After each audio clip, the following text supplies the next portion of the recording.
Hello and welcome back to Mac at the Movies. Today I'm going to be reviewing for you on this week's Weekly Rewind the film Prehysteria. I've never seen this movie before. I was watching a film on good old VHS and saw this trailer and it seemed pretty interesting. And it spawned two sequels. So either it's really good and it was worthy of two sequels that were probably equally as good, or just got worse as they went on. But this seemed like a fun little flick, so I found a copy of it and definitely wanted to check it out. Haven't watched it yet. Have had it for a while, but haven't watched it. So all I know is, well, not much at all.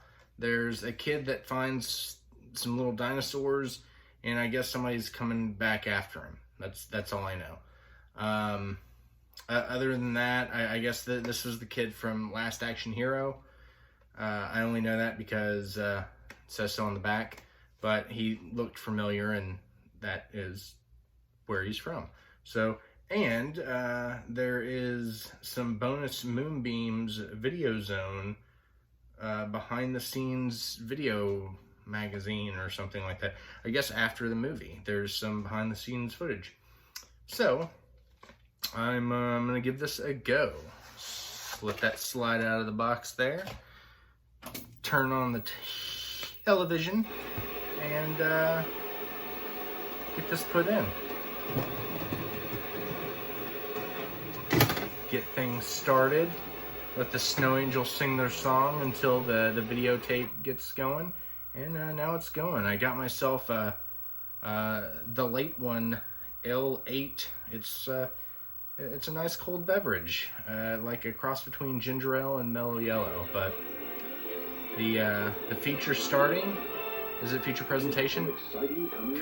Coming attractions. So we're gonna see what these are, and I will catch you after the film. Bye. All right, and we're back. So, Prehysteria. Interesting film. So this film was done by Moonbeam Entertainment, which is the sister company to Full Moon. Is it Full Moon Entertainment, Full Moon Pictures Productions, whatever that is. That did the films like Puppet Master. So it definitely, like when this movie started, it had a very similar vibe that I had seen somewhere before, and I couldn't put my finger on it. But after this film, evidently this production line, the Moonbeam line, decided to put a video magazine at the end of it, which was essentially like a special features on the movie. So that's how I found out about that. But let's go ahead and get in the rewind and talk about this, shall we? All right.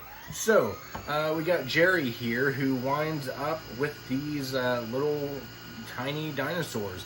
Evidently, the film starts out, a man goes into the forest of some Central American country and stumbles upon these ancient frozen dinosaur eggs. He brings them back to his fossil shop and plans to make millions of dollars, but an accident happens wherein a cooler gets misplaced, and this family, Jerry and his family, end up taking them home by accident. They hatch and they become part of the family. This little T-Rex here, he names Elvis. There's a pterodactyl named Madonna in this. It's a fun movie. It's definitely a fun family film to check out. The guy who took the eggs in the first place spends the entire movie trying to get the dinosaurs back so he can make millions of dollars. It's a really cheesy, like, gangster character. It's like this guy from New York who moved into a small town to run a fossil shop. It really seems out of place, but it's fun for the family, so it adds that little something to it. I mean, looking at it now, I mean, it's still a fun movie. I definitely say check it out if you haven't seen it. It's definitely worth it, especially if you have kids. So the rewind stopped. Yeah, so Moonbeam Entertainment, from what I've gathered, their main goal was to make fantasy films that were like not so edgy and more geared toward like kids and family. And so you get this movie. I mean, it's very much that. It is not an edgy film. Even the gangsters and the hired thugs in this movie are so magoo. It's not even funny. I mean, it's definitely a fun little flick, and my little monster wanted to get up here and help out here. Val, say hello. No. You want to go your own way. I'll let you go that way then.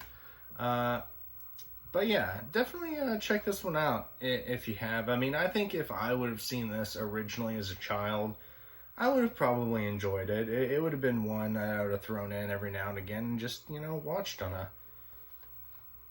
don't know, whenever. So, it was a fun flick. I remember seeing this at the video store growing up and never checked it out. I don't know why.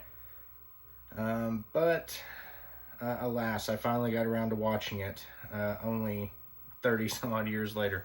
Anywho, I am going to eject this.